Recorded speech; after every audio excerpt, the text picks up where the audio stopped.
All right, so good morning, everyone. Let's continue our discussion. So today we are going to talk about Spark installation in Windows. Now we understood what is a Spark and all, right? So it's a time for us to understand how to install it, right? So we'll first take up a lesson on Spark installation on Windows, and then over the period of time, we'll also install it on Linux, okay? So in order to install Spark, all you need is Java and you need Scala as well, okay? And then you would be installing Spark. So what we'll do is we'll assume that you are going to use this version because I have used the same version in my system. So first go ahead and download your Java 1.8, then go ahead and install your Scala 2.13.7. Don't install Scala 3.x, and if you have already installed Scala 3.x, I would suggest you to give it a try, but then if it did not work, then you should basically roll back to Scala 2.13.7, okay? And then we'll start working with Spark 3.1.2. I'll tell you right now, the recent version is Spark 3.2.0, okay? But I've seen that this setup does not work, and in Windows at least, okay? And because of that, I just had to go back to 3.1.2. It works perfectly fine, okay? Now let us try to look into our screen. We'll go back and directly jump into the installation. I will assume that you have already done your Java installation as well as your Scala installation, which we have already done as part of our Scala program. So if you have not done it, I would suggest you to go back and check our Scala lessons. You should see them in the description. And from there, you install Java and Scala, make those setup ready. We'll basically focusing on Spark 3.1.2 installation today. Okay, so let's move on. Okay, prerequisite. You have installed Java 8, Scala 2.13 and SBT. If required, you can install SBT as well. Right now you don't need it, that's absolutely fine, but go to the Scala lessons and get it done. And Java 9 may not work, so please use Java 8. Okay, so you can try your luck with Java 9, Java 11 and all, but I cannot really give you a guarantee that it would work, everything would work smoothly. Okay, so I've tested this against Java 8. I would suggest you all to stick to Java 8 only. Okay, next. The next thing what you should do is you should download 𝗏𝑈tils.exe and Hadoop.dll, okay, from internet. While downloading, make sure that the size of 𝗏𝑈tils is 106 KB at least. Okay, 𝗏𝑈tils is needed so that we can use Spark without installing Hadoop in our local system. So what I'll be trying to do right now is we are trying to install Spark in our Windows, but you know that Spark also needs Hadoop, okay? And we do not have a Windows, we do not have a Hadoop in our Windows, right? So what we want to do is we actually want to give a false feeling to our Spark saying that we have also installed Hadoop.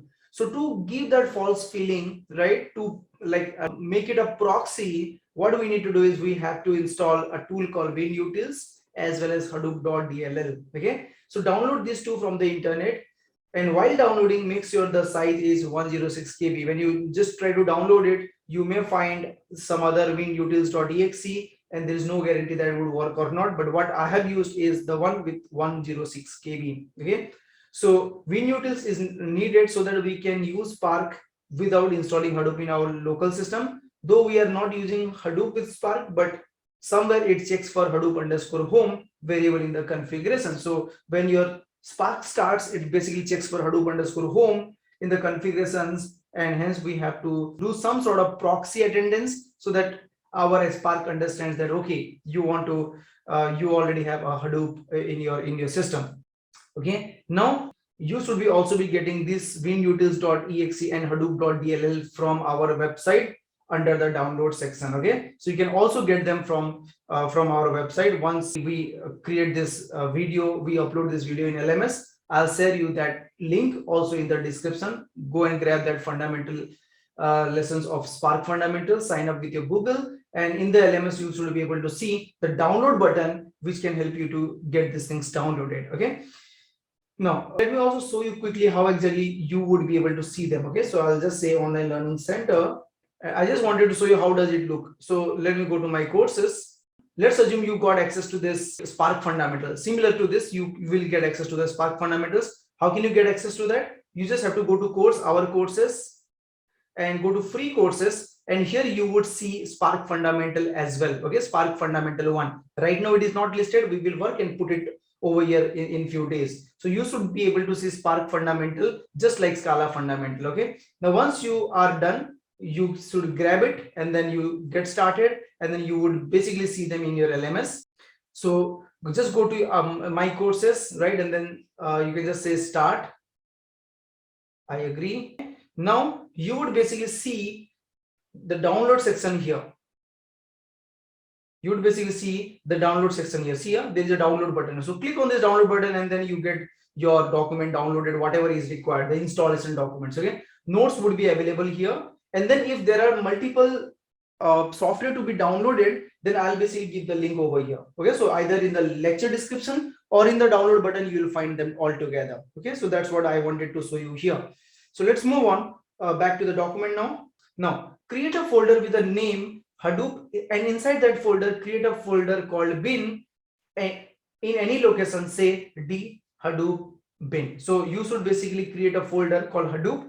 Inside that you create a folder called bin anywhere. It could be C drive, D drive, E drive, whatever, but I suggest you not to use C drive for that. You use any drive, D drive, E drive, or any other drives. Okay, so let's go back to our D drive. Okay, so let me create a folder called Hadoop. Okay, inside that you should create a folder called bin. Done. Inside this bin, you have to place your 𝗏𝑈tils.exe as well as that Hadoop.dll. Okay, place the above 𝗏𝑈tils.exe and Hadoop.dll in the above location. So where are you going to get it from? Either from internet, try it on your own, or get it from our website under the download button. You should be able to get them from there. Okay, so I'll go to this, and this is what I'm going to give you. This and this. These are the two things I'm going to give you. 𝗏𝑈tils.exe 106 KB and Hadoop.dll. What you need to do is copy this and paste it here. Okay, paste both of this file under your D drive Hadoop bin. Clear? Okay. Now let's move to the next. Now you need to go to the environment variable and set a property. What is that? Hadoop home. Okay. So how to go to the environment variable? If you're using Windows 10 or 11, you can just say env. Okay, and you will get edit the system environment variable. Click on this and just say environment variable, and this is how you would be basically creating. So you would be creating a click on new and just say Hadoop_home. Okay, and what is the location, guys? D drive Hadoop, right? So D/Hadoop, but I will not suggest you to type it, because when you type you make mistakes. So what you do, just go to your bin folder here, okay, and see what exactly is written here, right? Copy this. Done. Okay, now look into the document. So the document says go till D drive Hadoop. Okay, don't go beyond that. Don't write D Hadoop bin. No, Hadoop home is the place where you will have a bin folder. So as per our requirement, we would be basically setting D:\Hadoop. Okay, so that's done. So let's go back. D:\Hadoop. Say okay. Done. Say okay. Done. This part is done. Okay. Now the next thing is add Hadoop_home/bin in the path variable. So in Windows, you have a concept of setting the path, and this is how you set the path. Okay, how do you set the path? Again, you go to the environment variable. How? You just write env, click on it, and go to the environment variable, and you will see something called path here. Okay, just edit this path. Okay, so this is how it would look like. You just have to say new, done, and then copy this piece. %Hadoop home bin. %Hadoop home means expand Hadoop home. So what is Hadoop home? Hadoop home is nothing but D:\Hadoop, right? So when you say %Hadoop_home %, that means expand. Give me the value of this. The value of this is D drive Hadoop. So you are actually setting D:\Hadoop/bin. You could have also done that, but I will not suggest you to do this. I would suggest you to use the variable whatever you have created and use it everywhere. So now we'll go back to environment variable again, and I'll say new, and what is that? Hadoop bin. Done, and say okay, and then say okay, and then say okay. Done. Okay, so let's move on. So we have completed this, and now download Spark built-in package from the below link. Now we have to download our Spark and start installing it. Okay, so the best way would be go to your Google and say Spark download, and it will take you to the official website of Apache Spark. So see here, you have a release. Which release you want to choose? 3.2.0 is the recent version as of now. Okay, But then, as I said, look into my document, and I'm saying as of today we have the recent version 3.2.0, but while installing I saw the below error, and hence we would be using 3.1.2. There would not be any harm if you just use one version, one old version. That's absolutely okay. But then I would suggest you, whenever you're watching this recording, I would say try to see if the recent version works that time, right? Possibly you are watching this video after 3 months from now, right? And who knows, that time whatever is the recent version, that might work. And if that is not working, I would say just go and use the same version whatever I'm demonstrating, because it takes a lot of time for you to actually identify if the installations are successful or not. Okay, so now we will be using 3.1.2. so let's go back here and see here. I will choose, I'll say I want to use 3.1.2.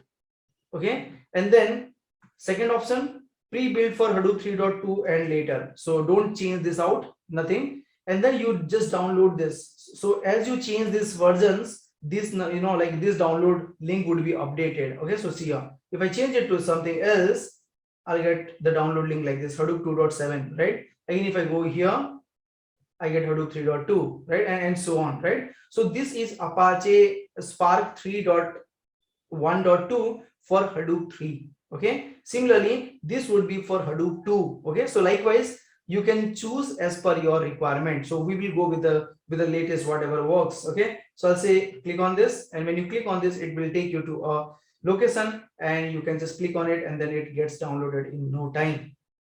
All right, this would download your Spark. Okay, and I believe I have already downloaded my Spark and I've kept it over here. So that's how you see Spark downloaded files. Done. Next, let's move to the document again. Now, all right, now as I said, if you're going to work with 3.2.0, the recent version, then while you try to run your Spark, okay, what it does, it basically gives an error like this: illegal character in the path Spark, then your desktop ID, and then C/classes. This kind of error you get while you are working with the recent version right now. Okay, so as I said, it is possible that the same recent version might work perfectly well after a few days. Who knows that somebody would quickly fix it up for Windows, and then you may be able to work with them as well. Okay, let's move on. Now copy this file into a drive, say D drive. Don't copy it in C drive, as you may get permission issue while extracting them. So it is possible that you may get a problem in D drive and all, C drive and all.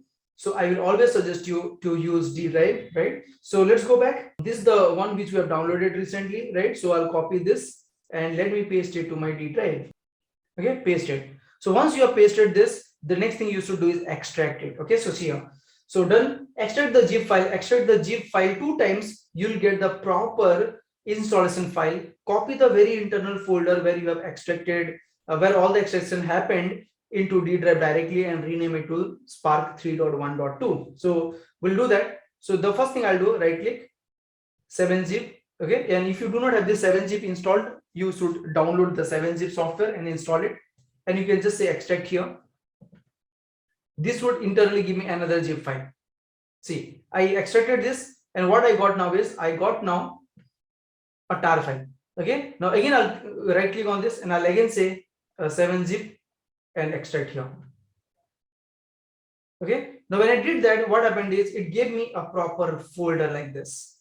Okay, so if I go inside this folder, I'll see bin, conf, data, example, and so on. Now this is your Spark files. Okay, so what we'll do is, let us try to go back and let us try to rename this folder. It's not really required to rename, but for my simplicity, I would like to rename it. Okay, so what I'll do is I'll just say rename. So we just renamed it like this, Spark-3.1.2. Okay, so we have done this thing. Now the next thing you should do is you should basically set it on your environment variable with a Spark_home. Okay, so now what I'll do is I'll go back to my environment variable and I'll create a new variable called Spark_home. So again, go back to your environment variable and just say environment variable. So we'll say new, and let's try to say Spark_home. Don't try to type, always try to copy it. Okay, because you might face some problem otherwise. Spark_home, you can easily write it, that's absolutely fine. But then the path, don't try to type the path, of course. Okay, so I'll go back to my D drive again and let me go to Spark 3.1.2, and this is what you have to copy, right? So copy this and take it over here, okay, and say okay, and say okay, and say okay. This is done. Okay, so make sure that you are not putting it till bin. You just have to mention it till your main folder inside which the bin resides. Okay, that's very important for you to understand. Okay, now once this is done, you need to add the bin folder in your path. You have added this, is you have created a variable. Now using this variable, I would like to set up my path, and I'll say my bin folder of Spark is present in spark_home/bin, right? Because that bin contains all the all the commands, Spark, cell, and all. So you need to configure them in your bin, right? Now let's move on. So I'll say %spark home bin. This is what you have to write it properly. Okay, make sure that you don't mess it up.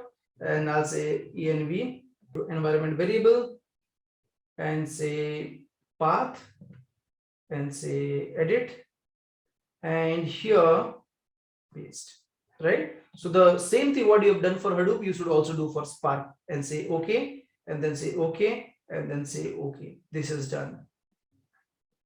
All right, so we have all instructions over here. We have all done it. All these things are done. We have demonstrated that. Okay, now let's try to see if our Spark is successfully installed or not. So open a new terminal. Okay, if you have any existing terminal, close them out and try to open a new terminal. We are in a new terminal now, and just write Spark cell. Okay, so let me go back to go to properties and say font, and let me pick 36 and say okay, hit enter, and let's see what exactly it does. Great. So we have successfully installed our Spark. We were able to launch, and we have installed Spark 3.1.2, right?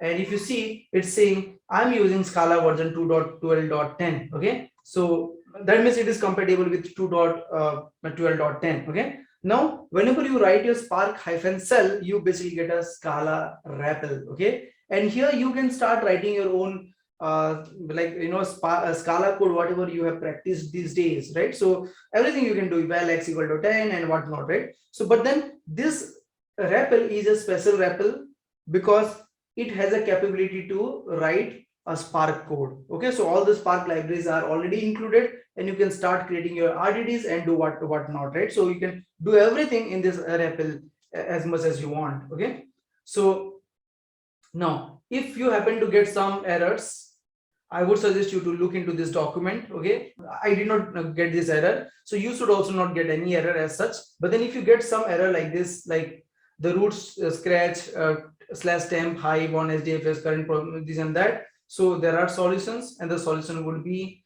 you just quit your Scala terminal. Okay, and you just say winutils.exe chmod 777 /temp/hive, and then try to run it again, and you should not get any more issues as such. Okay, now the next thing also you should see is, once your Spark is up and running, try to check if your Spark UI is available or not. Okay, so the Spark UI would be available at localhost 4040. So let's go back to the browser, and we'll say localhost 4040, right? And this is what you should see. Okay, and if you're seeing something like this, that means your Spark is successfully up and running, and you're good to go ahead with that. And let's go more down. So congratulations, your Spark is up and running. If you quit your Scala cell and that you got in step 10 and try again to hit that URL, it will simply unable to connect because your Spark context is killed. Okay, so let's go back here, and if you say I would quit my Spark cell, it killed my Spark cell, right? And then let me go back to the same UI, and let me refresh this. See, it will say the site cannot be reached. That means your Spark is not up and running. So you will be able to look into this only when your Spark is up and running, right? So I have to go back here and again say Spark cell. When you use a Spark cell, that means your Spark service is up and running for now, right? And then since your Spark service is up and running, you would be able to go to the browser and look into what are the jobs that are submitted and so on. Okay, next, any other exception? please note that we are using a version of Spark which is 3.1.2 at the time of preparing this document. You can always try to work with any other version in future, but it is practically possible that you might face one or other problem while you are using some other version, and the biggest reason would be the versions are not compatible, and because of that it's not working. So if you face any such problem, I would always suggest you to downgrade. Okay, rather than wasting a lot of time, I would say stick to the same version whatever I have used, right? And that should help you very smoothly, and you should not get any problem as such.